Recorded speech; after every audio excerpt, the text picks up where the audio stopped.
C. Reginald Dalby is remembered for his brightly colored pictures from the Railway series, and the conflict on their technical accuracy between himself and Wilbur Awdry.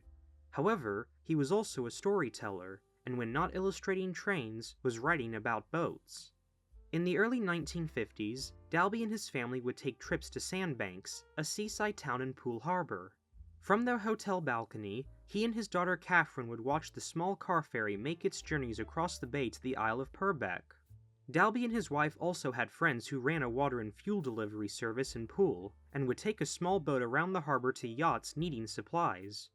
It was the characters that Dalby came across whilst in Poole that inspired Flitterwick Harbour, and began entertaining Catherine about the busy little town by the sea.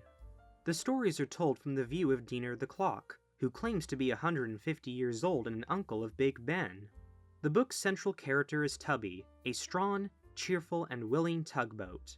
Tubby has all kinds of jobs to do, such as helping Sandy the barge and Donald the dredger to remove mud from the bottom of the harbour. One day, Tubby is called out to rescue the Pride of Flitterwick steamer, Percy Paddle, who was run aground on a sandbank. In his excitement, Tubby forgets to bring his tow ropes, but Flip the ferry offers to lend his own. After much struggling, the tugboat successfully brings Percy back to the harbour, with the passengers raising money to have Tubby repainted. We later meet Mr. Lordley, a proud gentleman who is impatient and always tries to be the first on the ferry.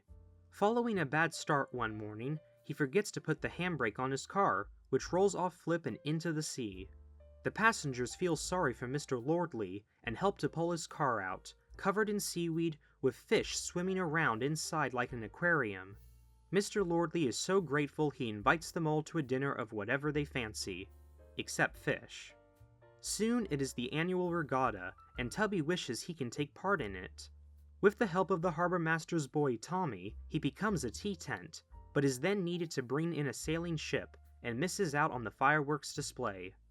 To cheer him up, Tommy surprises Tubby by dropping fireworks down his funnel, igniting a lovely display of colourful lights in the sky. Tales of Flitterwick Harbour would be published in 1955, alongside the release of Four Little Engines.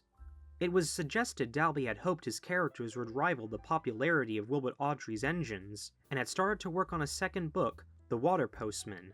This, however, would remain unfinished. In comparison to the Thomas books, Flitterwick Harbour was not up to the same quality, and Dalby was disappointed with the crude printing of his original illustrations. The first book was set up to be a failure by the publishers, and the idea of pursuing a sequel was dropped. In the end, Tales of Flitterwick Harbour would not survive to become a series, and quickly became forgotten. I was fortunate enough to secure a copy of the book, so if you would like to read about Tubby the tugboat and his friends yourself, I've scanned the pages, which you can find in the video description. Perhaps then, a new audience can have a glimpse into the imagined world of C. Reginald Dalby and what could have been.